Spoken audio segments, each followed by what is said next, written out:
Petit disclaimer avant que cet épisode ne commence, on voulait simplement vous prévenir que le son sature parfois un tout petit peu. Évidemment, c'était notre première, les réglages n'étaient pas parfaits, on va évidemment tâcher de s'améliorer par la suite. Dans tous les cas, on considère que ça ne dérange pas forcément pour écouter le contenu, mais on voulait simplement vous avertir que, on l'avait remarqué, que ce n'est pas optimal, mais que ça va changer à l'avenir. Mais dans tous les cas, on vous souhaite bien sûr une belle découverte et une bonne écoute.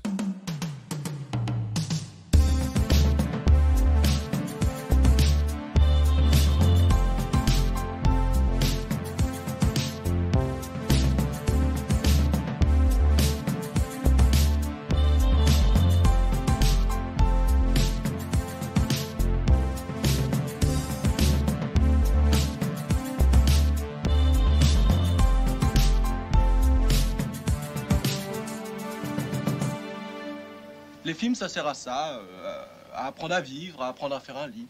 C'est bon, ça enregistre. Mais parce que j'ai presque envie de commencer par une blague en plus. Allez, fais-toi plaisir. Est-ce qu'on est ouvert? Ouvert à inventaire? Bah oui, on est ouvert pour inventaire. Pour inventaire, j'ai même pas le bon titre. Vers inventaire, préfère ça entraîner. Alors, je pense que ça a commencé. Hein. Tout à fait. Bonjour à tous. Eh bien bonjour. Bienvenue pour Ouvert pour inventaire. Oui. Première itération. Premier épisode de ce nouveau podcast cinéma, podcast curiosité, podcast culture, mais malgré tout podcast où on parle plutôt de cinéma, on parle plutôt de films, puisque aujourd'hui, vous l'avez vu dans le titre si vous avez cliqué, on va vous parler de plage, puisqu'on a décidé d'appeler cette émission estivale, fin d'été, Vamos à la playa, à la fois pour... Toi, tu dis Vamos, du Oui. coup. Toi aussi, ça t'a un peu... Alors moi je dis rien parce que je n'ai jamais fait d'espagnol, mais j'imagine que vous allez le C'est corriger. Vamos. Vamos. Le Ouais. V se prononce B. Hein, Voilà. c'est un peu comme chez les... Ouais, on va quand même... On commence comme ça Non, Ah, non. quand on va parler de film, il y en a un qui va mourir, c'est... Alors, Vamos à la playa. Non, parce qu'on connaît les profs d'espagnol, après ils vont nous tomber dessus. Ouais, ouais, c'est Il y a ça. pas de prof d'espagnol ici, avec des Non. profs de français Tout à et fait. un prof... Polyvalent. Ouais, polyvalent. qui a pas de boulot. Donc, Vamos à la playa, puisqu'on va vous parler de 3 films sur le thème de la plage. Alors, on s'était dit que c'était un bon moyen de finir l'été et de commencer l'année. On reste dans le souvenir des pieds dans le sable.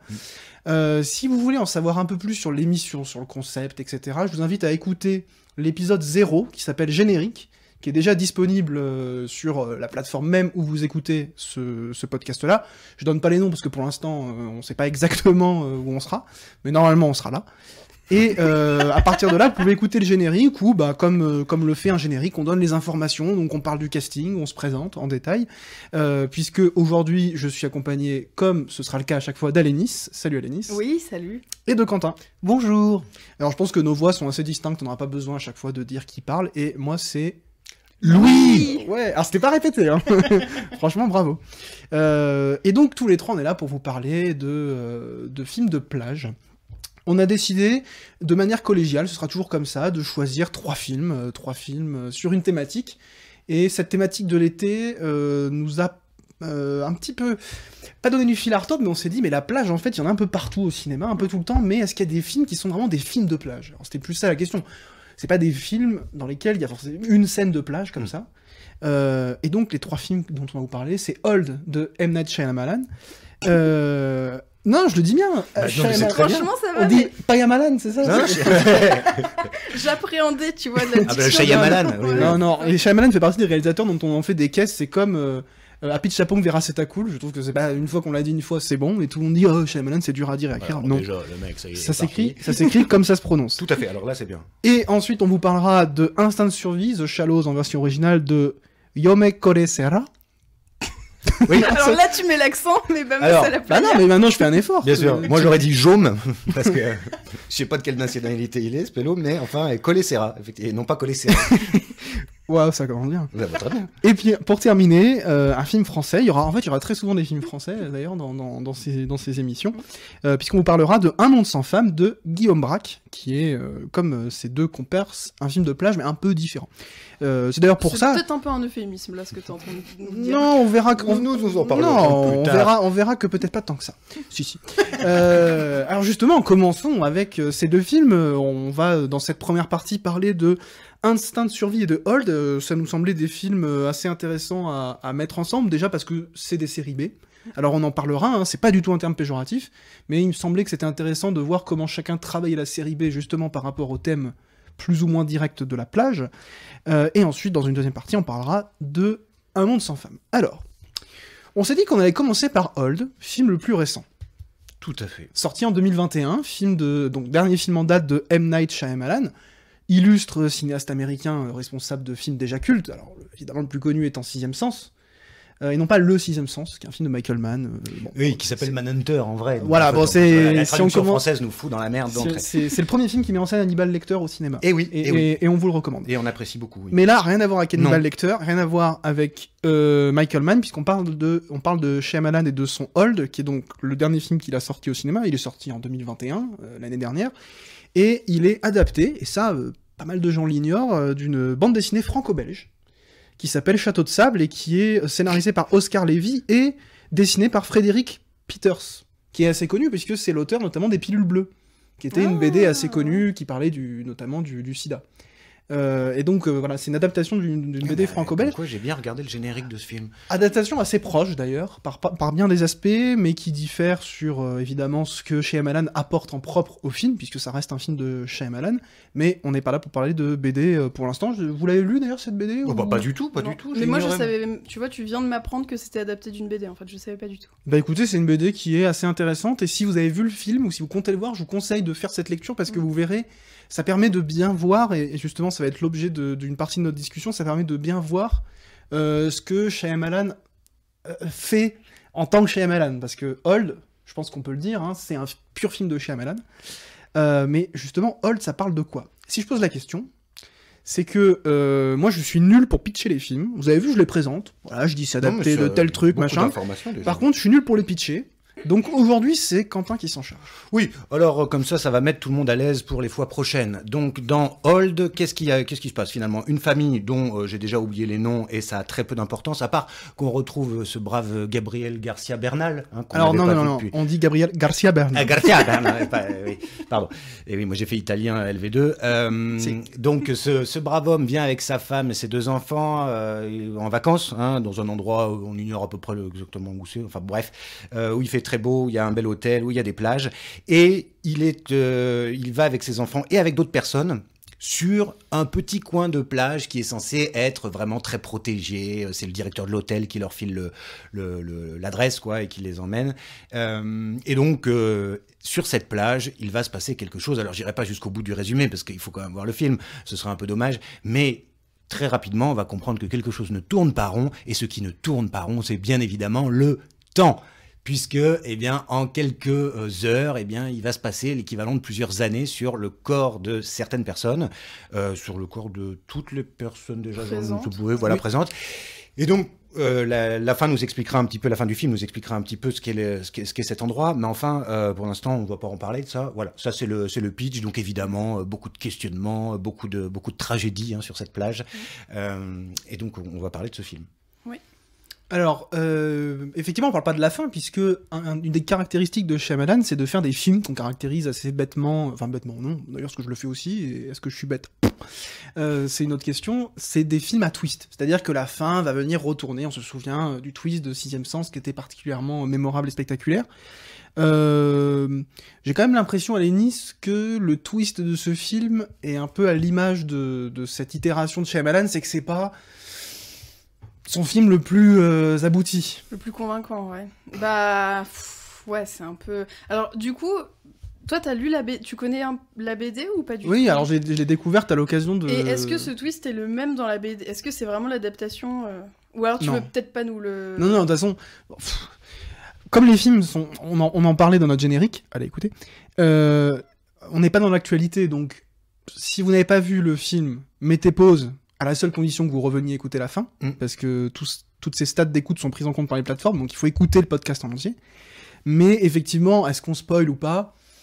J'ai envie de dire d'une part que allez voir le film, parce qu'on va... Enfin, moi je vais quand même dire au final que c'est un film qui mérite largement d'être vu. Hein. Et puis deuxièmement, bon, la fin est pas folle, quoi. Non. Et puis elle est hyper prévisible, pour le coup. Enfin, parmi les hypothèses qu'on peut échafauder en tant que spectateur pendant l'histoire...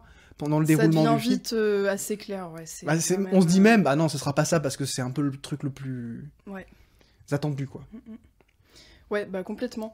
Non, oui, la fin est t'es un peu en mode, oh, ouais, un peu décevante, quoi, surtout que je trouve qu'il l'amène un peu avec des gros sabots, quand même. Ah, la finesse de Shyamalan. Ouais, c'est... Mais alors, Shyamalan, toi, Alénis, par exemple, remontons un peu le film. Shyamalan, c'est qui pour toi? Est-ce que c'est un cinéaste important? Parce qu'il a quand même un statut particulier, mais disons pour la cinéphilie mondiale. Ouais. Est-ce que toi... Non, ça me touche pas plus que ça. Je trouve ça très divertissant. J'ai pas tout vu, mais je pense notamment à Glass et à cette trilogie avec Incassable et le troisième, je me souviens plus. Split. Ouais, qui sont des films pareils, alors un peu à la limite du fantastique à chaque fois, un peu avec ce twist de fin à chaque fois, que je trouve divertissant mais que j'oublie assez vite. Et Hold, c'est un peu ça. J'ai une ou deux scènes qui m'ont beaucoup marqué, et une scène notamment qui m'a fait très peur.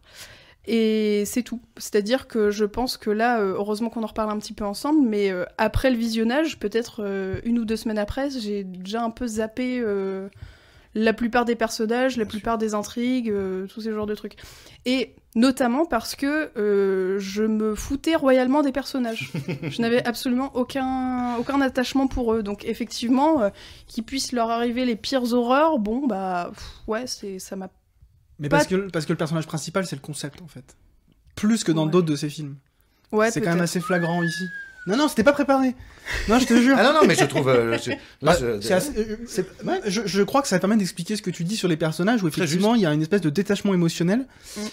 Parce que, et c'est peut-être un point commun avec la BD, en fait, ce dont parle le film, c'est vraiment ce sujet du dérèglement du temps, et ce que ça fait sur les corps.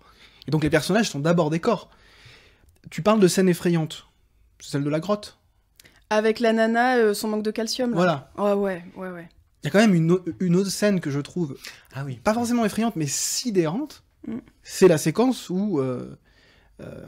alors, le temps passe sur tous les corps, notamment les corps d'enfants qui se mettent à grandir très vite, et deux personnages qui, au début du film, sont des enfants, grandissent très vite. Évidemment, c'est que leur corps qui pousse, littéralement, physiquement. La croissance, quoi. Ouais. Mais leur esprit, leur cerveau et leur connaissance du monde reste celle d'un enfant de, je crois, 8 ans, un truc comme ça.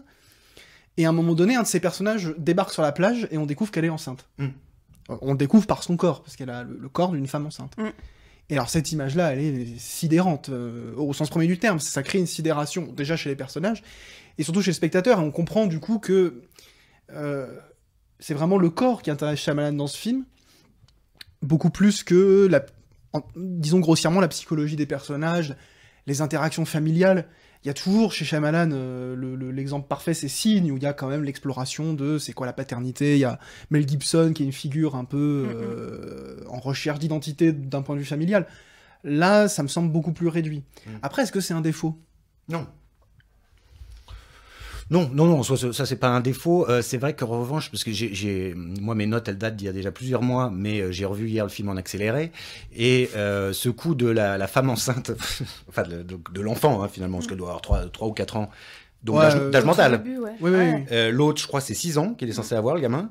Et donc, dans leur tente, là, ou je sais pas quoi, faut quand même se dire que donc, en l'espace de quelques heures, ils ont quand même déjà fait boum boum, quoi. Ouais. C'est-à-dire que des gamins... Enfin, le cerveau est pas censé avoir évolué, encore qu'on n'a pas trop d'infos là-dessus. C'est un peu bizarre. Oui, parce que De toute façon, le mec qui a un problème d'Alzheimer ou de dégénérescence, lui, c'est aussi son cerveau qui devient patraque, tu vois. Oui, c'est vrai. Ouais, parce que il y a la scène d'opération avant, Formidable, ça. où on voit que la tumeur grossit avec le temps, donc c'est-à-dire qu'elle grossit très très vite. Alors peut-être que les maladies évoluent. Bon, après ça c'est des questions de lore entre guillemets. On sent que le film est pas très... Shyamalan ne s'intéresse pas beaucoup à ça, en fait. Le film ne pensez pas que ce film est très logique. Il a une logique primordiale, qui est celle du temps qui passe très vite. Bon, après ça, les détails...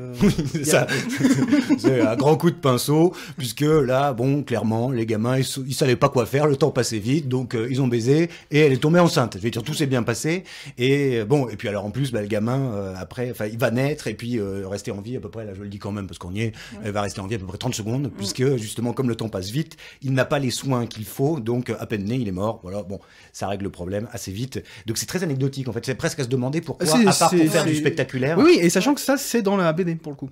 Ah oui, très bien. Donc, Et c'est traité avec la même sidération, Ouais. avec la même volonté de créer un truc complètement hallucinant. Ah oui, donc je peux pas enfoncer Shyamalan pour cette idée. Ah bah si, parce ça qu'il vient de- il aurait pu l'enlever. Oui, il aurait pu l'enlever, mais disons qu'elle n'est pas née de son esprit malade. Non. Ouais. Alors par contre, la scène de la tumeur, oui.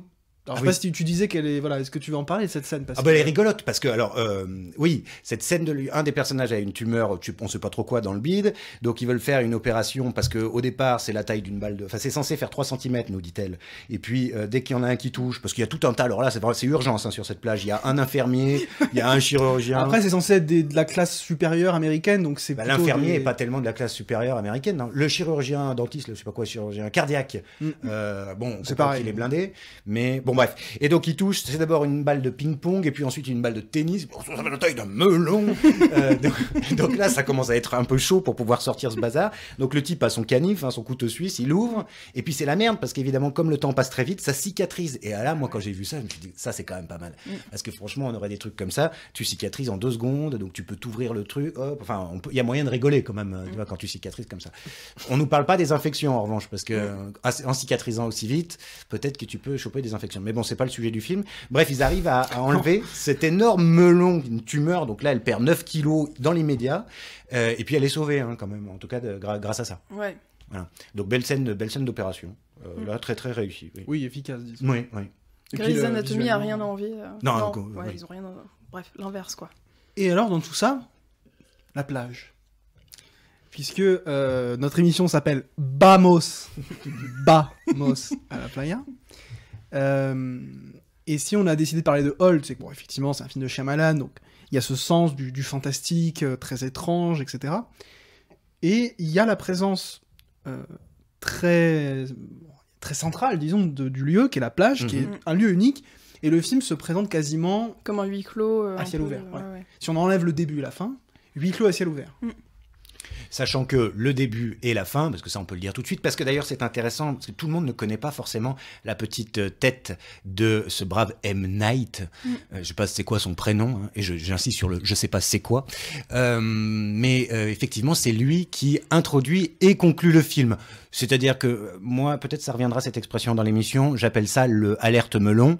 C'est-à-dire le mec est tellement fier de lui, et en plus d'avoir son nom en très gros sur le générique, il veut quand même nous dire attention, je fais un caméo, c'est moi qui amène les personnages sur le lieu du film, la plage, et c'est moi qui, à la fin, suis derrière la caméra, en plus, qui se trouve être un appareil photo, mais enfin, on a compris la métaphore. Donc, évidemment, là, c'est les 2 pieds bien ancrés dans son propre ethos de réalisateur. Je suis là et je suis doublement là. Donc, mais c'est vrai que sinon, tout le reste, l'heure 30, je sais plus combien de temps il dure, ce bazar, mais Ça doit être ça, on a ouais. 1h30 vraiment sur la plage, quoi. Et c'est effectivement plutôt peut-être que le concept, je dirais que c'est la plage qui est le personnage principal. Tu l'as ressenti aussi comme ça, Lénis Oui, puisque de toute façon, ils sont enfermés. Enfin, on les voit tenter de s'échapper. Alors par on va dire l'entrée principale, en escaladant, en nageant, et vraiment ils sont bloqués dans ce truc. Et donc oui, le concept et la plage, ça fait un peu une seule et même idée, quoi. Voilà, ouais. Donc oui, je suis assez d'accord avec ça. Après, c'est vrai que... Alors ça, bizarrement, tu sais, il y a un peu le truc... Au niveau de ta crédulité, tu te dis, bon, il y a un délire un peu fantastique, ok, ils sont bloqués, ils s'évanouissent, c'est chelou, le temps accélère, etc., d'accord. Mais c'est vrai qu'il y a des trucs dont la gamine enceinte et tout, où c'est un peu... ouais, c'est... Je veux dire, quand tu veux... c'est un peu le problème du film à concept. C'est que il faut qu'il soit... Enfin, à mon sens, il faut qu'il soit bien exécuté du début à la fin. Si t'as 1 ou 2 incohérences, ça passe, mais si t'as des trop grosses incohérences, tu sors moi en tout cas je sors un peu du truc. Et là c'est vrai que t'as pas mal de trucs qui fonctionnent très bien, la nana qui a son problème de calcium et qui c'est terrifiant, et aussi je trouve le mec qui est en démence. Moi je l'ai trouvé terrifiant aussi, de parler justement de la maladie psychique, l'évolution de la maladie psychique. J'ai trouvé ça assez réussi. Chirurgien.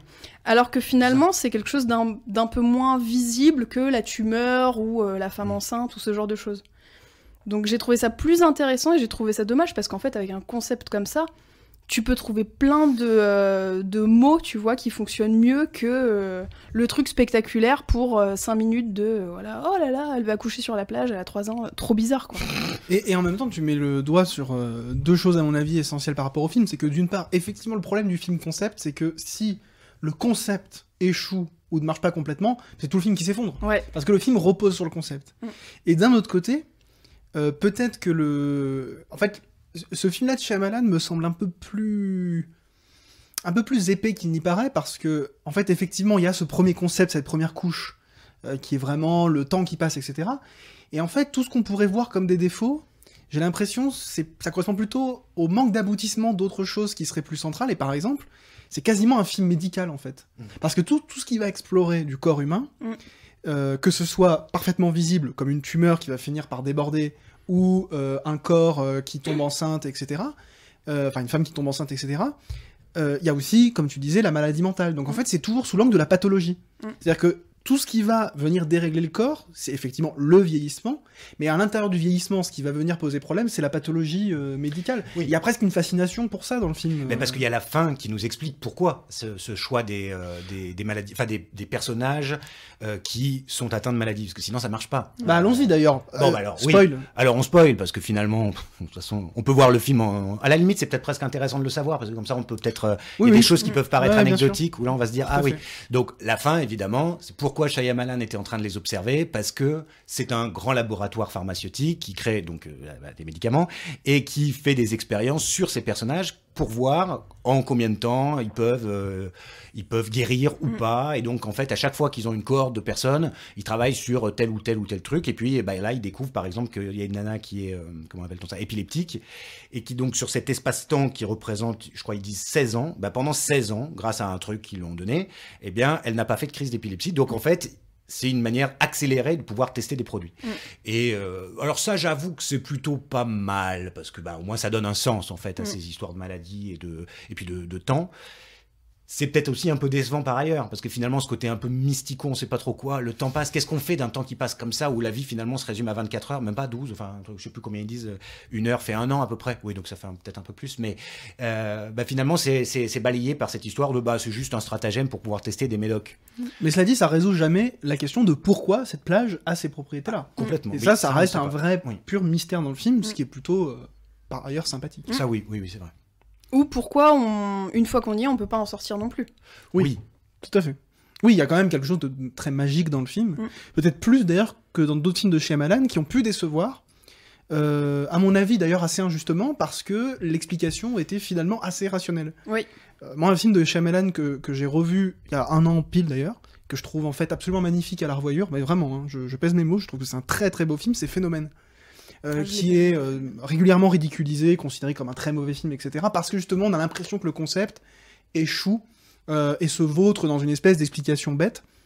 Alors que d'une part, je trouve que le film en lui-même est très beau, le jeu des acteurs est incroyable. Et on voit dans Hold, d'ailleurs, qu'il a une manière de diriger ses acteurs qui est très particulière chez Shyamalan. Les acteurs jouent très bizarrement dans les films de Shyamalan. Oui. Et on sait que c'est pas des mauvais acteurs. Ouais. Gabriel Garcia Bernal, c'est un très bon acteur. Il y a une direction, il y a un travail avec les acteurs qui peut être étonnant, décrié, je ne sais pas. En tout cas, il y a un travail avec les acteurs. Dans Phénomène, c'est l'aboutissement. C'est Mark Wahlberg, notamment, qui est le personnage principal. Et l'actrice qui jouait dans New Girl, la série, c'est Zoé Deschanel, qui ont un jeu absolument incroyable.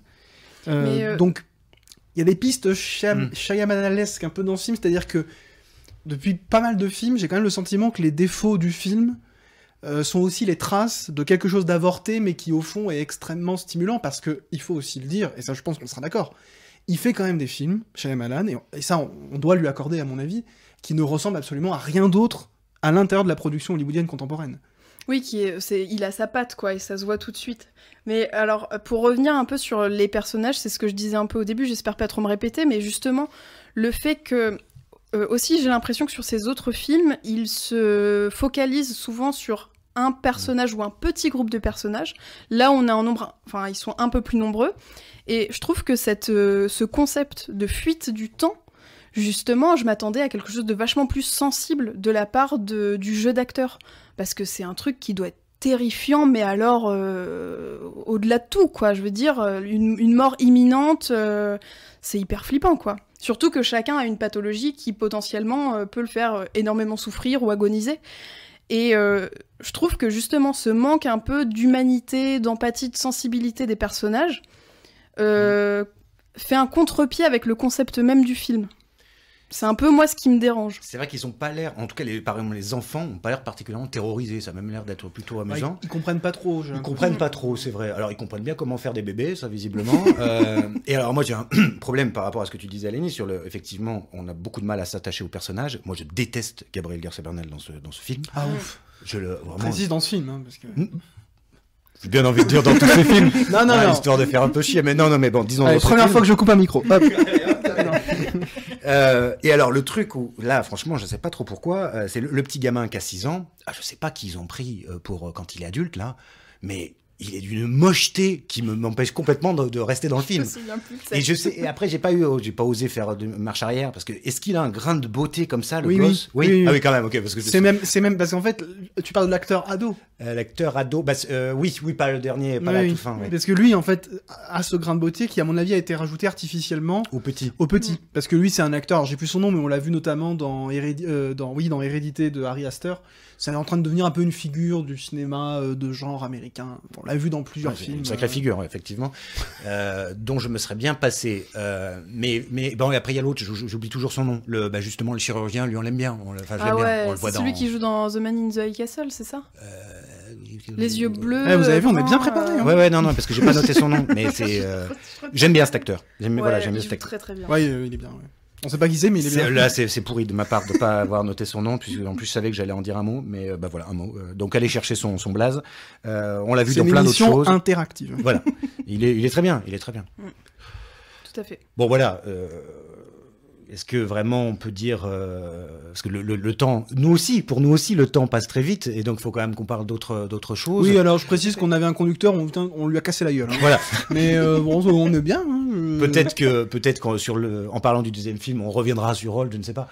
Peut-être parce que alors moi, si j'ai décidé d'associer Old avec le film dont on va parler maintenant, c'est parce qu'il me semble que tous les deux sont des séries B. Qui n'est absolument pas un terme négatif. Je crois au contraire que les deux cinéastes dont on parle là, donc M. Night Shyamalan et Jaume Collet-Serra, réalisateurs de Instinct de survie, font de la série B en ayant conscience qu'ils font de la série B et en voulant faire très bien ces codes-là un peu très bien de la série B.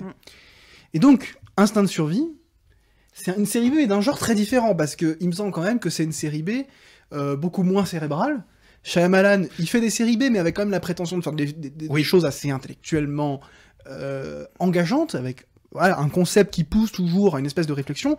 Instinct de survie, c'est... résume-le, tiens, d'ailleurs. Ah non, mais c'est formidable. Là, on est tranquille, on est complètement léger, hein. Une jeune femme va sur la plage, tenue secrète là aussi quand même. Non mais il y a des liens, Un petit lien, bon, même si on se fout un peu finalement de cet élément sur laquelle sa mère allait faire, je sais pas quoi, du surf aussi ou un truc comme ça. Enfin bon, c'est une histoire de famille, la mère est morte, etc. Ça, on s'en fout, c'est juste pour placer en fait l'histoire de ce début de plage qui est donc pas fréquenté, parce que ça c'est important. Et cette jeune femme fait du surf et elle fait du surf, et il y a un requin et elle se retrouve toute seule. Et plus ou moins coincé par la marée aussi. Voilà. C'est un film de requin, hein. Donc à ce titre-là, c'est vraiment un film de genre, et c'est de ce dont on va parler. Bah oui, parce que déjà, premièrement, film de requin, ça s'inscrit vraiment dans la tradition, qui en fait est une vraie tradition dans le cinéma américain, qui remonte en fait à 75 avec la sortie de Jaws. Pas José, hein, c'est pas la même chose. De Jaws, Les Dents de la Mer de Spielberg en 75, qui est le premier film vraiment de requin. Il y avait déjà eu des films avec des requins avant, hein. Mais le premier film de requin vraiment qui se vend avec cette figure du requin, etc. Et surtout le premier blockbuster américain. C'est-à-dire film avec un très gros budget qui a pour but de viser le plus large public avec une logique de produits dérivés, avec une vraie logique commerciale qui va soutenir la production du film.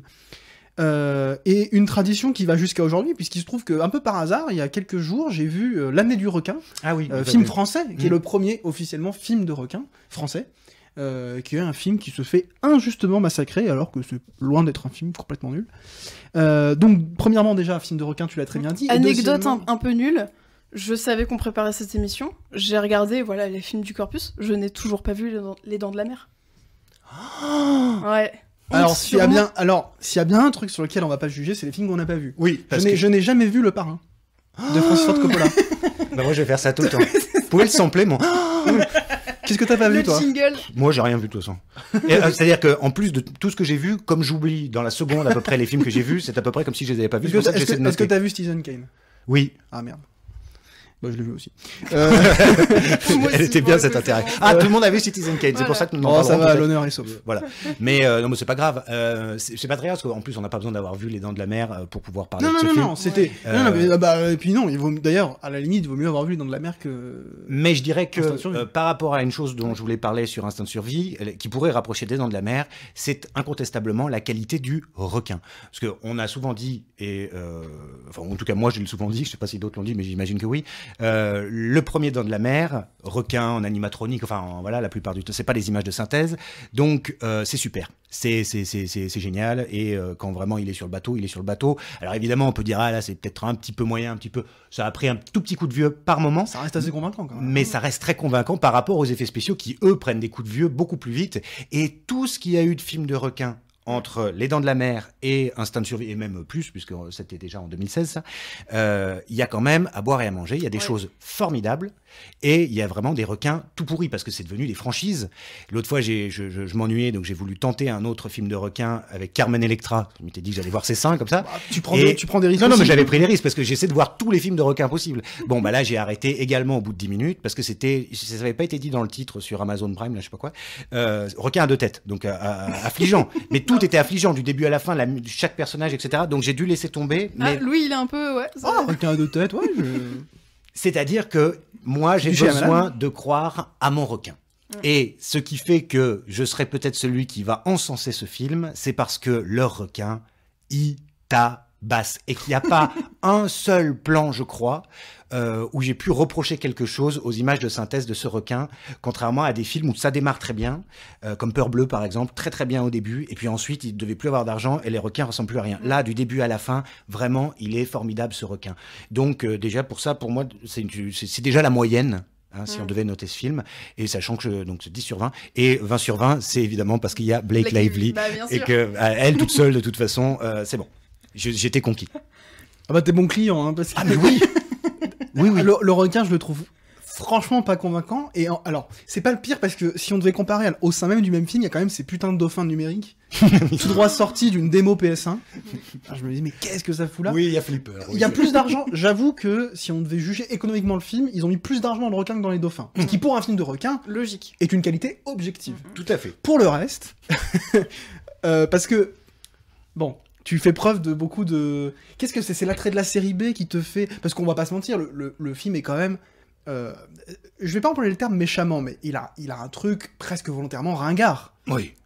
Les ralentis, ils sont horribles. Oui. Ils sont d'une ringardise... Certes, et je vais pas le défendre beaucoup, mais il y a quand même un truc qui est quand même très très beau. J'ai trouvé que les plans de surf et sous l'eau sont hyper beaux. Alors, le reste, c'est autre chose. Mais je trouve que vraiment, il y a des plans de surf et quand tu les vois sous l'eau et tout, je trouve ça super bien filmé. Super joli. Ça reste assez clipesque. Oui. Ça c'est sur la musique, c'est ultra surmonté. T'as aucun moment où ça se pose un petit peu pour ne serait-ce que prendre l'envergure du décor ou de la situation. Ouais. T'as plus des gros plans sur le cul ou mais tout à fait. Il n'y a pas que moi que ça choque. Non. C'est vraiment ça. C'est parfaitement vrai. C'est quand même filmé avec une certaine... Enfin, c'est un regard masculin, on parlerait... Laura Mulvey parlerait de male gaze à fond. C'est quand même un film où c'est une caméra d'homme qui filme Blake Lively. Comment dire? Je trouve ça un peu gonflant quand même. Parce qu'on parle d'une sportive en plus, je veux dire... Il n'y a même pas... on parle d'une sportive qui se retrouve dans une situation de survie. Évidemment, le film de genre a toujours presque toujours sexualisé les corps féminins, même quand il n'y avait aucune raison de le faire. Dans plein de films de zombies italiens, une femme qui se fait dévorer par des zombies, ça reste un corps désirable. Ça devient presque absurde. Dans ce film-là, on est quand même en 2016, dans un gros film américain.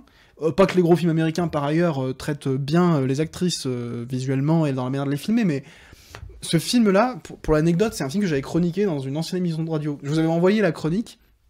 Bon, elle est assez nulle, mais c'est un truc que je disais déjà à l'époque, et en renvoyant le film là pour aujourd'hui, j'ai repensé la même chose, quoi. Je me disais, il y a un truc assez désagréable dans la manière de filmer cette comédienne qui, en plus, est le seul personnage un peu le seul personnage du film. C'est ça. Tout est concentré autour d'elle. Un peu de dignité dans la manière de la filmer, quand même. Oui, mais comment faire? Parce qu'il aurait fallu qu'elle soit, par exemple, dans une combinaison intégrale. Hein, là, il se trouve qu'elle décide aussi, on est désolé, hein, elle décide de faire du surf avec juste son petit gilet, je sais pas comment on appelle ça, et son petit maillot de bain. Et désolé si ce gilet extrêmement moulant met en valeur une poitrine ahurissante.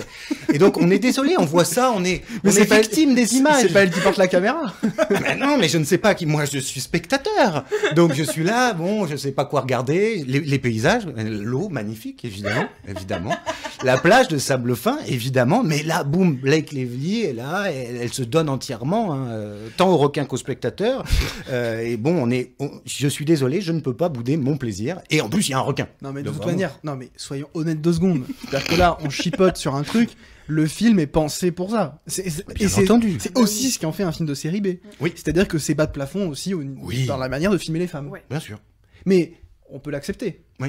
Et on peut aussi dire que c'est un peu lourd quand même. Ah, bien sûr. Ouais. Il y aurait en plus, je pense que dans toute sa préparation, dans toutes les scènes de surf, tout ça, il y aurait vraiment eu peut-être plus intelligent, c'est peut-être un peu...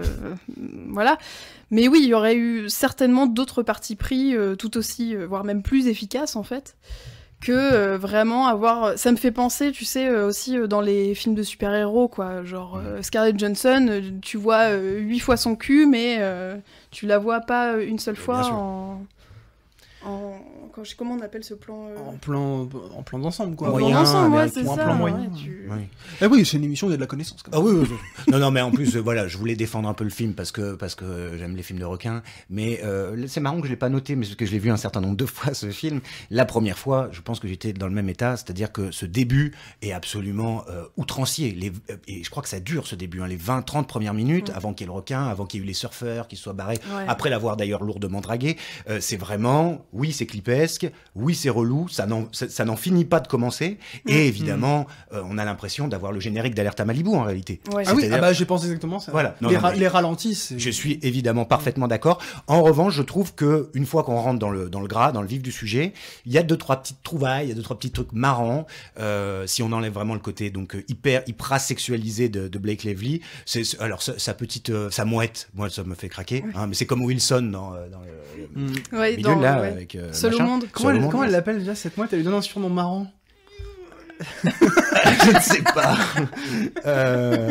Saloperie de Piaf ou un truc comme ça. Bon, ça c'est pas mal. Et puis évidemment quand même ce requin. Alors c'est toujours pareil, ce requin aucun requin ne se donnerait autant de mal, hein, bien entendu. Oui. Ah oui, ça c'en est même absurde. Ça fait partie de toute façon du film de requin. Et puis ce machin ça c'est pas mal aussi qu'on voit plus rarement. La grosse baleine, les émanations de méthane là où tu sais pas trop quoi. Ça c'est bien crade parce que ça commence par là en fait. Elle voit ce truc là. Qu'est-ce que c'est? C'est une baleine. Le requin arrive. Etc. Un cadavre, précisons, un cadavre de baleine où c'est la première trace de il y a quelque chose qui cloche. Voilà, dans ce plan paradisiaque, il y a quelque chose qui est quand même un peu cradingue. Et puis bon, voilà, elle s'en tire plutôt pas mal. Et on attend de savoir si elle a perdu une guibole ou pas. Et on est rassuré à la toute fin, qui se trouve se passe là aussi au Texas. Je savais même pas qu'ils avaient la mer, moi, mais parce que je suis nul en géographie, mais si. Où là, elle est avec sa petite sœur et elle a bien ses 2 guiboles, donc on est ravis pour elle. Allez, petit moment poète. Oui. Est-ce qu'au fond, attention, hein, ça va tabasser, hein. Est-ce qu'au fond, le lien entre Hold et Instinct de survie, ce ne serait pas le rapport au temps? Ah! Et oui. Bien vu. Non, j'y croyais pas, mais je non, parce que ça vous plaît. Franchement, ça aurait pu être le rapport au maillot de bain, parce qu'il y a aussi la femme un peu la bimbo dans Hold, qui est quand même un peu bien particulière. Dégradation de la bimbo aussi. Oui, il y a quelque chose de pas très très heureux. Mais si, parce qu'en plus la montre, elle chronomètre des choses pour pouvoir justement voir combien de temps le requin met, les marées. Et en tant que spectateur, c'est-à-dire que c'est quand même un film un peu à la 127 heures de Danny Boyle où on est dans un espace-temps assez singulier au cinéma, c'est-à-dire on est aussi d'une certaine manière dans un huis clos à ciel ouvert où le temps est compté. C'est-à-dire il y a cette marée qui arrive et puis on éprouve le temps parce qu'il y a beaucoup de séquences qui sont... Alors, Instinct de survie, ça reste un film de genre hollywoodien, c'est-à-dire que ça va vite quand même, mais le temps est un peu suspendu. On veut nous faire ressentir cette illusion du temps suspendu. Bon, ça va quand même à toute vitesse, mais voilà. peut-être, Oui, parce qu'il y a un peu les coups. Je crois qu'elle prend un peu des coups de soleil ou des trucs comme ça. Donc on comprend quand même que ça fait un moment qu'elle sèche sur son rocher. Bah, il y a un moment, elle a trop froid, et puis après, Oui. elle a trop chaud. Exact, voilà. Il y a la météo qui joue. Ça, c'est pas mal rendu. Et effectivement, là, le temps joue encore plus contre elle. Enfin, plus. C'est-à-dire que les vieux, là, ceux qui vieillissent sur la plage, ont quand même ce gros panier de bouffe. Ce qui fait que la petite qui tombe avant qu'elle tombe enceinte, je sais plus. Enfin, bon, on peut beaucoup manger. Là, elle a rien. Et donc, c'est vrai que non seulement il y a le bidule qui veut la Pas de bouffer, flotte, mais pas elle de- a, voilà, ouais, pas c'est d'eau, ça. pas de truc. Donc, on sent que le corps commence à ramasser. Grâce à Dieu, elle n'a aucune séquelle. Hein. Son magnifique corps est préservé à la toute fin, on le découvre. Mais, Vivement la suite. Hein. non, mais oui, en tout cas. Mais même l'énergie qu'elle a, alors qu'elle Oui. l'a passé on sait pas combien d'heures exactement, mais sans eau, sans bouffe, bon, elle est quand même très très en forme. Elle est très Becky Lydie, sportive, quoi. ouais, ouais. Ouais, c'est ça. Ah, ça, c'est la série B aussi. C'est-à-dire Ouais. qu'il faut quand même rappeler que c'est donc un film de... Elle est sur son truc, le requin la traque, l'attaque. Au bout d'un moment, le requin, il saute. Bon, enfin, ça n'a aucun Ouais, sens. aucun Mais sens, oui, mais oui. évidemment que c'est complètement improbable et irréel, mais on va certainement pas voir Instinct de survie pour voir un documentaire Non. sur les requins.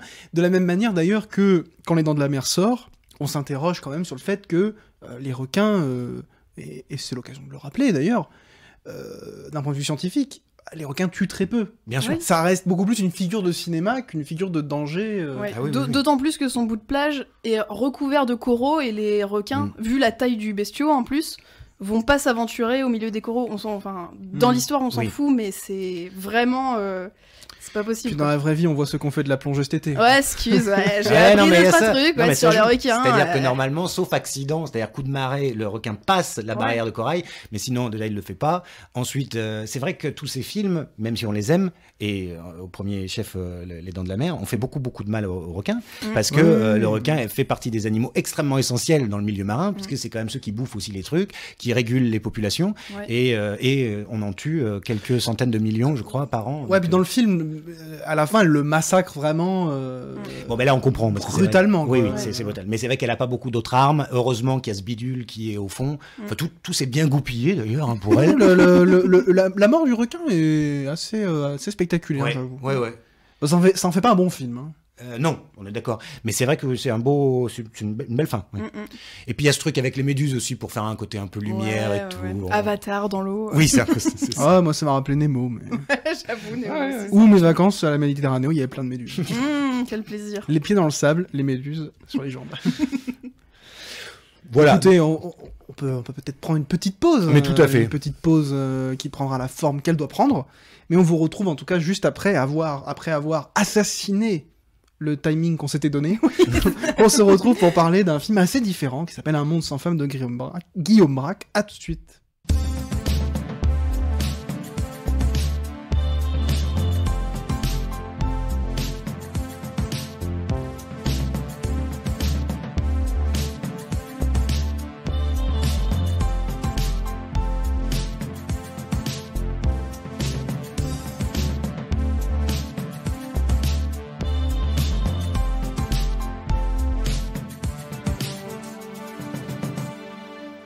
Deuxième partie de Ouvert pour Inventaire, on est de retour très rapidement évidemment. Comme promis, on va parler de Un monde sans femme de Guillaume Braque, notre troisième film sur le thème de la plage. Mais avant ça, petite pause de jeu. Tout à fait. Ce sera sans doute une petite tradition d'ailleurs, on a préparé des petits jeux pour les premières émissions. Et donc aujourd'hui, c'est Alénis qui nous a préparé un jeu. Et je crois que c'est un jeu qui joue avec le son. Enfin, qui se Ouais. joue avec le son. Alors aujourd'hui, petit jeu musical, parce que voilà, comme on en a un petit peu parlé tout à l'heure, un des films emblématiques de requins et de plage, c'est bien Les Dents de la Mer. Et donc, quoi de plus cultissime que ces fameuses notes qu'on va réécouter ensemble.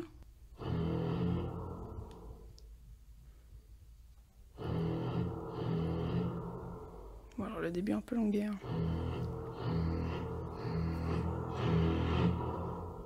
C'est une version MIDI. Hein.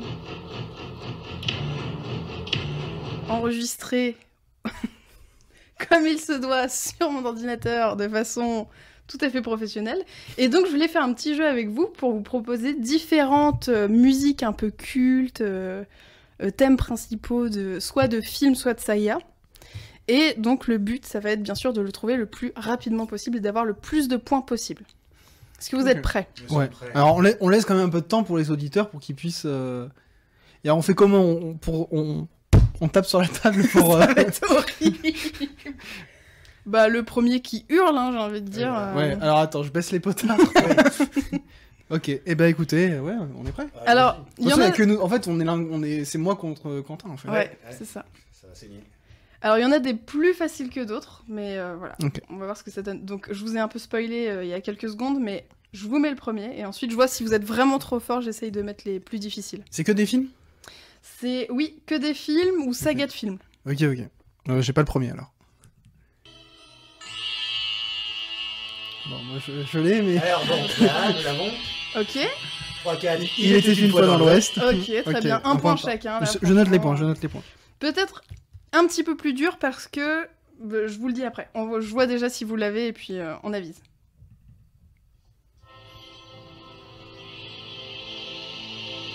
Je pense l'avoir. Je dirais Inception. Inception, un point C'est pour ça Ouais, c'est ça. Oh, Mais je crois, si je dis pas de bêtises, que c'est John Williams. Non. Hans Zimmer. Hans Zimmer. Ah ouais. oui, il fait tous les Nolan quasiment. Oui. C'est vrai, ouais, t'as raison. Puis dès que c'est un peu... Ouais, souvent. Et- Et bah du coup, c'est lui qui a fait Dune aussi, c'est ça, non, Hans Zimmer? Oui, c'est probable. Parce que Bah, c'est il avait très- fait les musiques des précédents Denis Villeneuve, donc... Ouais, il y a de grandes chances. Ok. Alors, je vous épargne un son. Suivant.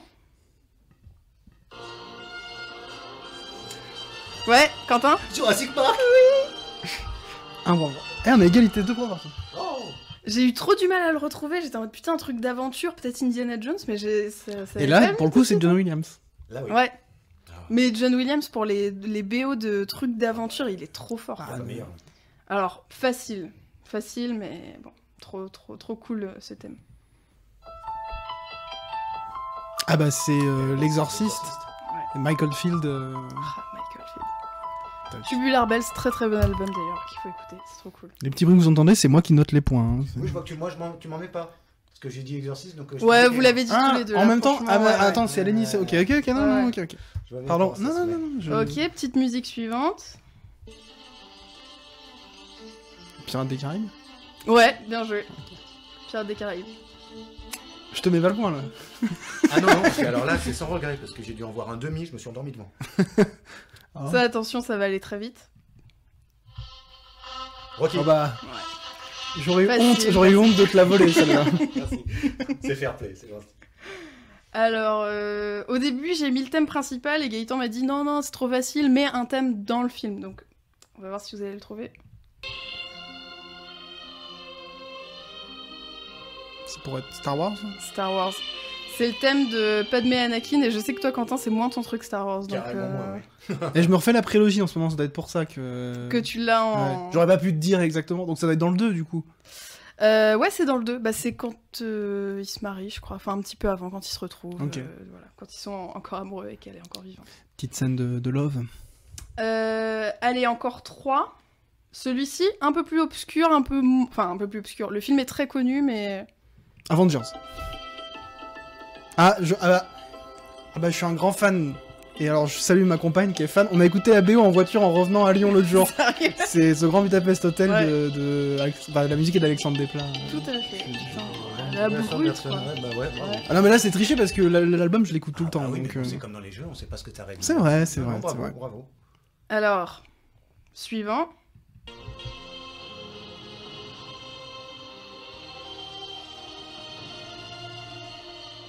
Oh là là. Alors là, je l'ai pas du tout. Super dur. Super héros. Ouais.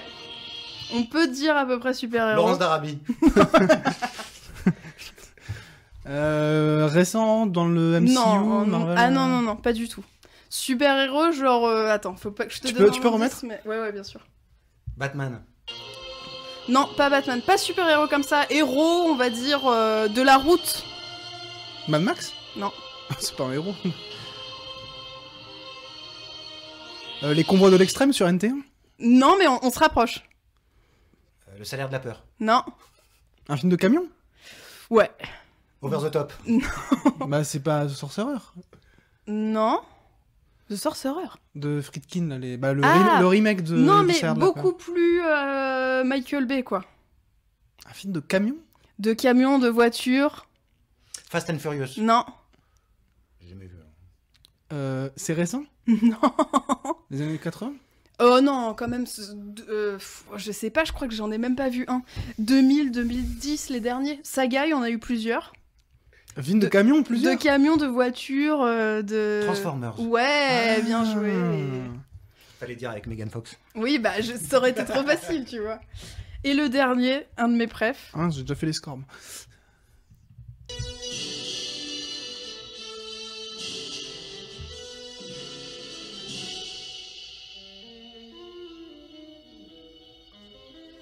Emmanuel.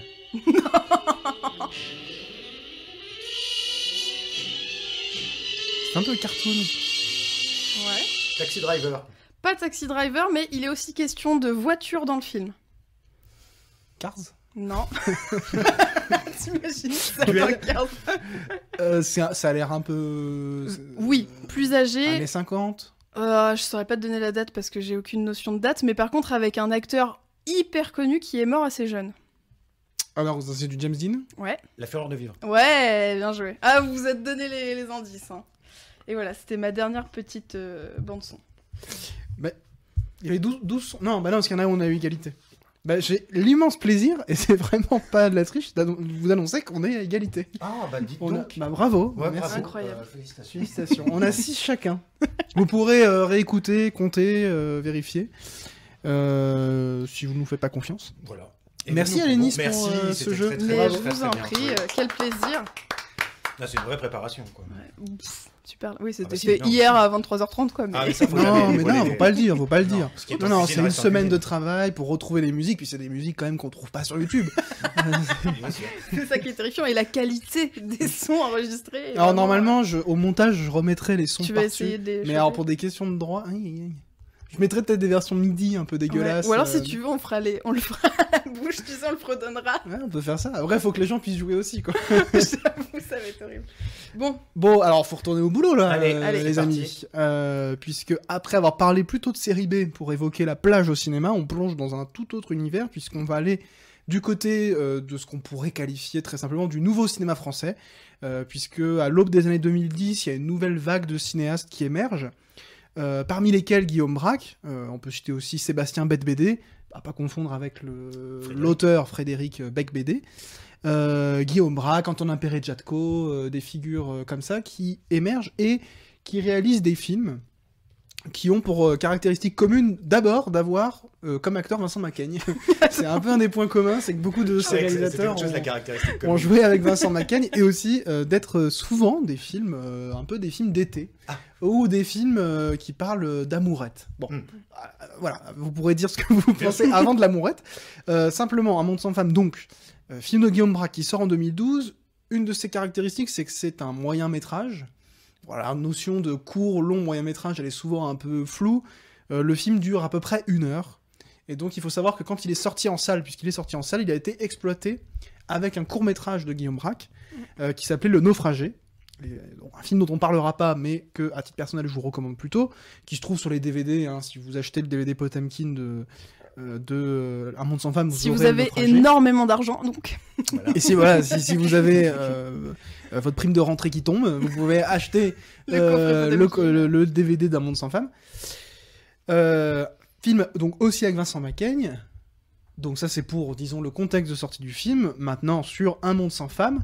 Attends, Quentin, tu me Louis, disais... Je vous quitte une seconde, je vais ouvrir à mon chat Oui, parce oui, que là, en on va- fait. non mais j'arrive non mais on même va plus à laisser ça parce que Quentin Bien en sûr. attendant va résumer Voilà, le... je vais résumer le film. Super. Allez, Bon, donc, il m'a dit, la il m'a dit qu'il allait galérer. Oui, je vais galérer, évidemment, puisque c'est l'histoire, j'allais dire c'est l'histoire d'un mec, mais en fait non. C'est l'histoire de 2 nanas qui partent en vacances. Alors moi, je me suis noté dans la Somme. Ouais, c'est ça. Hein. Il y a la mer dans la Somme. Bah visiblement. Oui, bon, je sais pas parce que je sais pas pourquoi j'aurais inventé dans la Somme sinon. Bref, donc partent en vacances dans un endroit et c'est Vincent Macaigne qui est responsable de l'appartement qu'elle loue, qui leur fait faire la visite. Et donc, bon, Vincent Macaigne est un gros loser. On va dire ça, voilà, c'est à peu près le type de personnage qu'il campe. Et en mal d'amour, évidemment. Maladroit. Très maladroit, c'est ce qui le rend évidemment touchant. Et va donc plus ou moins tomber amoureux de Laure Calamy, qui joue la maman, avant finalement de se retrouver plus proche de la fille, qui s'appelle Constance Rousseau. Oui, qu'on a malheureusement peu revue depuis ce film. Elle a joué dans Le Secret de la Chambre Noire de Kiyoshi Kurosawa, réalisateur japonais qui a tourné ce film de genre en France, dans lequel on trouvait Constance Rousseau. Mais elle n'a pas énormément tourné à part ça. Alors voilà. T'es très bien pitché. Oui, c'est bon, ça c'est pas trop mal. Franchement, pas mal. Hein. C'est un film très simple, disons-le. C'est un film qui repose, comme beaucoup de films, déjà de films français, mais surtout de films de cette mouvance-là, qui s'inscrivent, il faut le dire très clairement, dans un certain héritage de la nouvelle vague. Alors, pas forcément celui, disons, très marqué cinématographiquement parlant, de Godard ou de Truffaut ou Chabrol par exemple, beaucoup plus du côté de Rohmer, mais surtout, et je pense que c'est même l'influence principale, c'est Jacques Rosier, qui est un peu moins connu pour le coup, qui est pas le cinéaste de la nouvelle vague, et encore certains pourraient contester son appartenance à la nouvelle vague, mais de ce côté du cinéma français qui souvent a pour caractéristique de reposer sur des intrigues très très fines, et de plutôt faire confiance aux situations, aux personnages, et à l'émergence face à la caméra, et donc ensuite à l'écran, de situations disons, émotionnellement engageantes, parce qu'elles sont très... Elles sont très quoi, justement? Parce qu'on aurait tendance à dire naturel, mais je sais pas si finalement, c'est le naturalisme qui pourrait caractériser l'essence de ces films, parce que les situations, on a l'impression qu'elles se déroulent vraiment sous les yeux. C'est ce qui les rend peut-être assez, comme je disais, engageantes émotionnellement, à mon avis. Mais est-ce que le film, pour autant, peut être qualifié de film réaliste? Ça, j'en suis un peu moins persuadé, ou en tout cas, il y a quelque chose d'un peu plus flou de ce côté-là. Ouais, c'est vrai que ça tend un peu vers cette esthétique-là, en tout cas.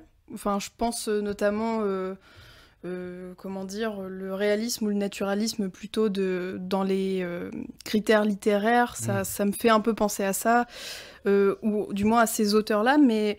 Alors moi, je dois dire que j'ai beaucoup de mal avec ce style-là, ou du moins... Alors, avec Braque, ça a été à peu près, mais vraiment, par exemple, Rohmer, je peux pas, quoi, je supporte pas. Mais c'est très différent, parce que Rohmer, par exemple, il y a une diction qui est pas du tout naturaliste. Le travail des acteurs, ils ont une diction littéraire, justement. Alors que chez Guillaume Braque, c'est très différent. Moi, je parlais de Rohmer plutôt pour le décor. C'est-à-dire qu'on est à la plage l'été, et puis c'est... Des scènes de vie. Oui, puis un mec un peu loser qui drague une femme un peu plus âgée que lui, puis finalement sa fille. Ça peut faire penser à des petits triangles amoureux à la Rohmer. Mais à part ça, stylistiquement, et en termes même de ce qu'on voit et de ce qu'on entend, je trouve le film assez éloigné de Rohmer. C'est pour ça que je parlais plutôt de Rosier, qui lui laisse les acteurs un peu improviser. C'est très différent. C'est beaucoup plus... Il y a beaucoup plus de lâcher-prise, disons. C'est peut-être aussi, du coup, beaucoup plus vivant. Pas que Rohmer soit un cinéaste mortifère, mais il y a quelque chose de moins spontané, disons. Tout à fait. Oui, je dirais que l'histoire est épouvantablement pénible et tout. Moi, j'ai passé un très mauvais moment en regardant ce film. Mais, en revanche, ça va parce qu'il est pas long. En revanche, ce qui est plaisant, en fait, c'est pour ça que je te rejoindrais sur cette histoire un peu littéraire. On aurait presque l'impression que c'est un court roman, genre de, je sais pas, Emmanuel Bove ou un truc comme ça, qui aurait été adapté au mot près dans un film. Tellement, quelque part, c'est pas cinématographique comme histoire.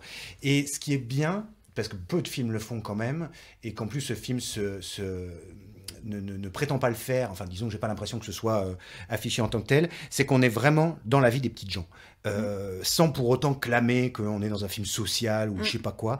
Ah bah pas du tout. Voilà, et c'est ça qui est, je trouve, plaisant, parce que c'est quand même aussi un fonds de commerce, parfois, le cinéma social. Et ici, c'est vraiment cette mère, cette fille, déjà, qui font quand même un peu de la peine. Ils partent en vacances ensemble, elles louent un pauvre truc. Lui qui pue la misère pour de vrai, peut-être presque un peu trop, on pourrait dire. Mais en même temps, on est dans un contexte un peu paysan, presque. Enfin, c'est-à-dire ces gens qui bougent pas trop de leur caillou. C'est triste. C'est très triste. Et ça, c'est, je dois dire, assez bien fichu. Parce que ça reste discret. Enfin, j'ai pas trouvé que les situations étaient trop appuyées. Alors, je sais pas si je me fais comprendre, mais disons que c'est ça que je retiendrai, moi, de là-dedans. Une forme de tristesse qui, je crois, justement, le film cherche à...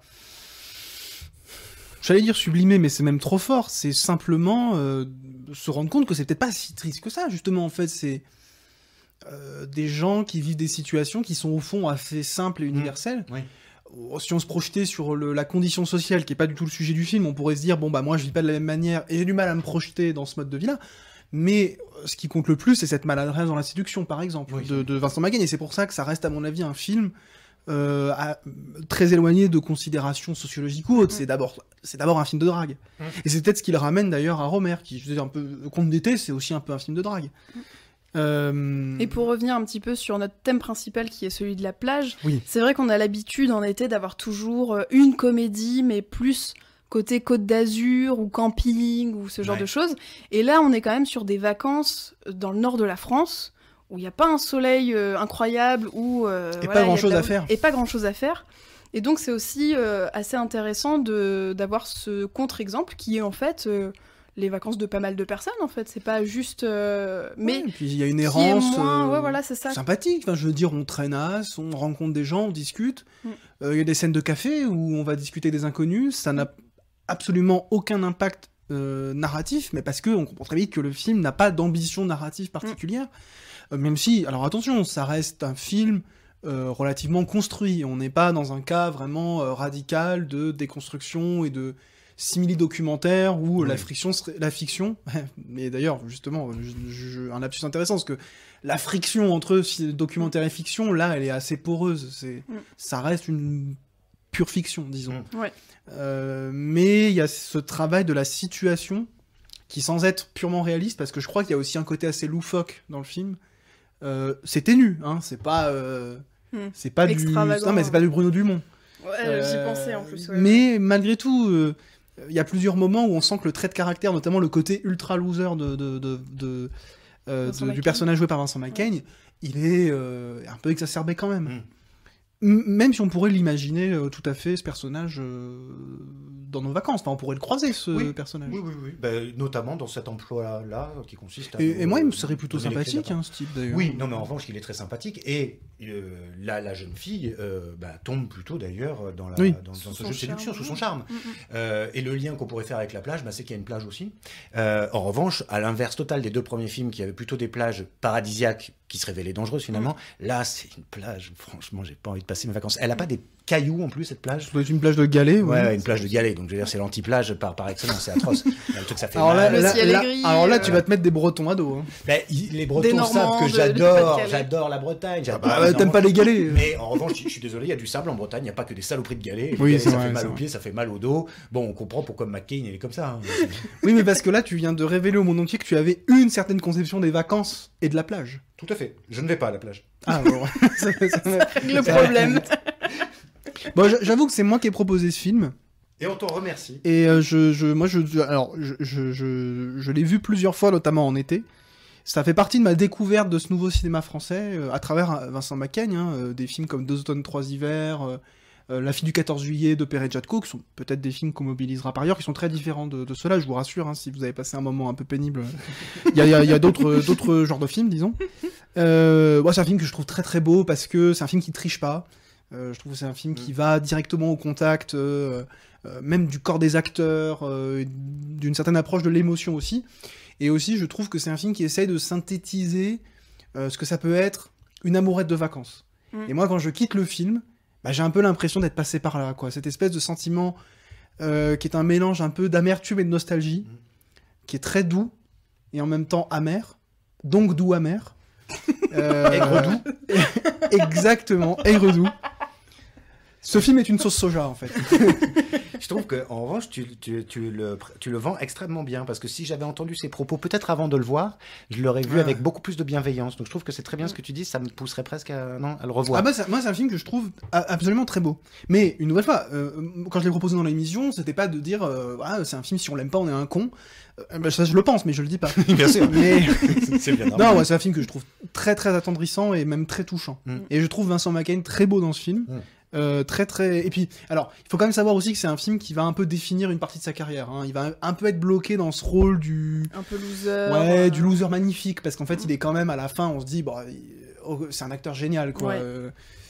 Il est assez parfait. Bon, heureusement pour lui, il en est un peu sorti, mais en même temps, ça va le suivre sur beaucoup de films de cette petite vague de cinéastes, dont j'oublie plein de noms, on pourrait en rattacher d'autres, mais moi j'avais ces 3 noms qui me venaient en tête et dont je vous recommande plutôt certains films, pas tous tout le temps, mais c'était un peu l'occasion aussi d'ouvrir sur ce nouveau cinéma français et de dire quelque chose de très très important qu'on va beaucoup dire parce que dans l'émission l'émission que vous allez pouvoir écouter dans 15 jours, on va reparler beaucoup de cinéma français.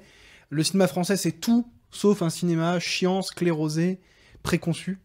On est peut-être un des cinémas, au contraire, les plus riches au monde. Alors, Un monde sans femme n'est pas l'exemple le plus flamboyant parce qu'il est dans un héritage très écrit de ce qu'est le cinéma français dans un imaginaire, mais c'en est, à mon avis, un des plus bels exemples et des plus réussis dans ce que peut être un cinéma français qui essaye de continuer une certaine tradition aussi, héritée de la Nouvelle Vague, même si c'est pas un film de la Nouvelle Vague, et ça imite pas la Nouvelle Vague. Et sinon, c'était l'occasion de vous recommander plus que chaudement les films de Jacques Rosier, qui a fait à peu près que des chefs-d'œuvre. Voilà. Très bien. Très bien. Moi qui ai quasiment jamais vu en plus les films de Jacques Rosier, au moins. Mais d'ailleurs. Il a un coffret chez Potemkin. Bon, tu casseras ton PEL. Ouais, voilà, c'est ça. Et également, comme tu parlais de Bruno Dumont, c'est vrai que moi, en regardant le film et en regardant ces plages du Nord, ça m'a fait beaucoup penser à certains films et certaines séries de Bruno Dumont, dont Le Petit Quinquin, qui est... voilà, souvent Bruno Dumont, c'est quand même un peu... j'adore ou je déteste. Il y a rarement, on va dire, un équilibre selon les films et selon... comment dire, l'appréciation de la série aussi. Mais aussi de jouer sur... Alors, Le Petit Quinquin, on est encore plus peut-être dans le cœur de la campagne, vraiment... des gamins qui jouent dans la ferme, qui sont un peu chelous, un peu bizarres. Et aussi, du coup, alors je sais plus si c'est dans la saison 1 ou dans la saison 2, mais il y a aussi un peu des histoires de plage, il me semble. Peut-être plus la saison 2. Je me souviens plus. Enfin bref, en tout cas, juste pour... Même dans la saison 1, et puis même dans Maloute, par exemple, qui est entre les deux saisons, où ça se passe quasiment... entièrement sur les plages du Nord. Ouais, mais alors Maloute, voilà, j'aurais préféré pas en parler, quoi. Bah, il y a des plages. Putain, choisir un, vraiment, pour regarder plutôt Le Petit Quinquin, quoi. Oui, non, mais cela dit, on sera d'accord là-dessus. Ouais. Donc voilà, bref, c'était juste pour faire le petit lien entre les deux qui sont très différents esthétiquement, mais au niveau des paysages et un petit peu du fond, même de l'idylle de jeunesse, tout ça, c'est deux traitements différents, de sujets un peu communs. Voilà. Oui, puis qui sont deux cinéastes français, disons, importants aujourd'hui.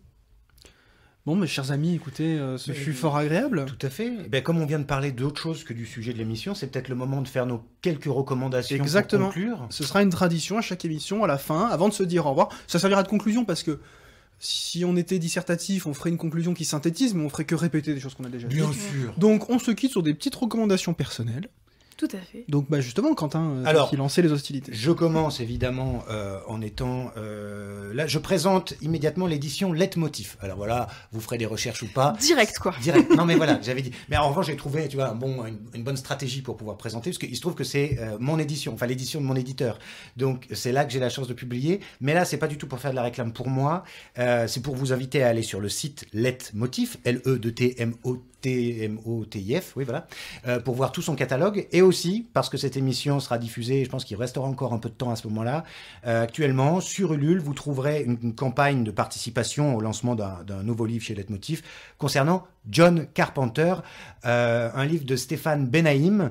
Donc voilà, j'imagine que dans les quelques personnes qui écouteront, il y aura peut-être des gens que Carpenter intéresse, et donc n'hésitez pas à aller souscrire, puisque c'est des toutes petites maisons d'édition, Leitmotiv en est une, et plus que jamais, en plus le papier a énormément augmenté dans le prix, donc plus que jamais ces éditions-là ont besoin du soutien des quelques lecteurs que le cinéma intéresse. Ben, merci Quentin, et puis merci pour eux. Je pense qu'on essaiera de mettre le lien dans la description de la plateforme sur laquelle vous écoutez, donc au moment où vous écoutez ça, n'hésitez pas à aller voir dans la description pour aller sur le site des éditions Leitmotiv. Alénis, est-ce que toi aussi c'est une réclame ou... Non, moi c'est des petites recos comme ça. Alors j'ai une recommandation cinéma-film assez récent et une recommandation podcast. Je commence par le film. Alors peut-être qu'en septembre ce sera plus au cinéma, mais en tout cas je vous conseille fortement d'aller voir After Yang, qui est un film dont le nom du réalisateur m'échappe, mais avec Colin Farrell. Et pour vous le résumer très succinctement, c'est l'histoire d'un couple qui a adopté une petite fille chinoise. C'est complètement science-fiction. Et ils ont en fait un espèce d'androïde humanoïde qui est là pour apporter, on va dire, des éléments de culture à cette petite fille qu'ils ont adoptée, mais qui fait partie intégrante de la famille.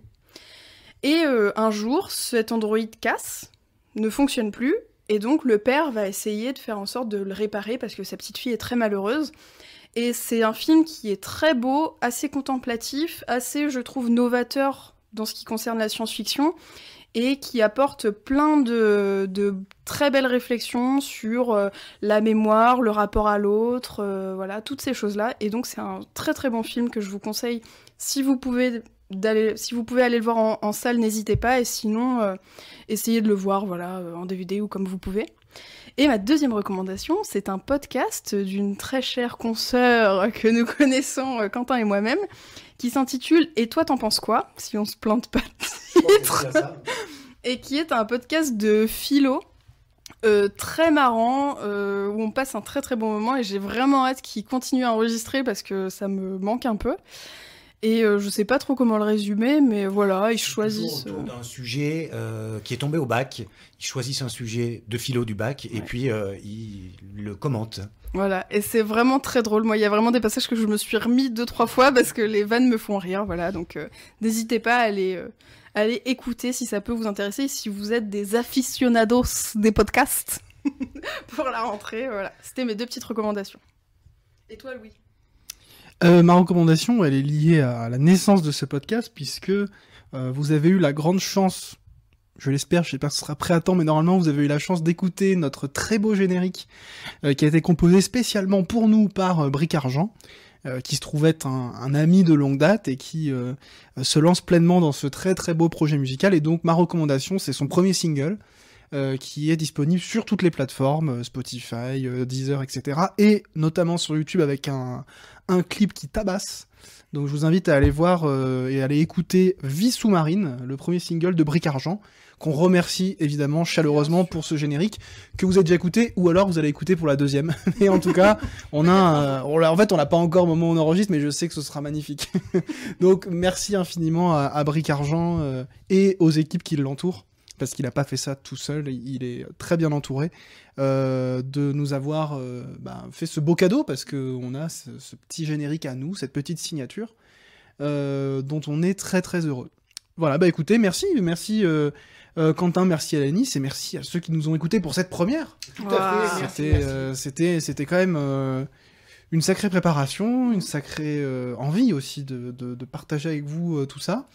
Si tout va bien, on est là tous les 15 jours. Le vendredi, on a acté ça. Alors si ça change, on vous informera. N'hésitez pas à nous suivre, ouvert pour inventaire sur Instagram et Facebook pour l'instant. Peut-être qu'on se développera ailleurs. Ouais, on vous informera de tout ça un peu plus tard. C'est des choses, normalement on en avait discuté, on s'était mis d'accord là-dessus, donc si ça change, c'est pas de ma faute. C'est pas moi. Bonne semaine à tous, faites-vous plaisir en ayant découvert ou non les 3 films dont on vous a parlé, puis nos petites recommandations. D'ici là, on se retrouve pour la rentrée des classes, évidemment. Mais bien sûr. Mais tout à fait. Allez, ciao. Bonne rentrée à tous.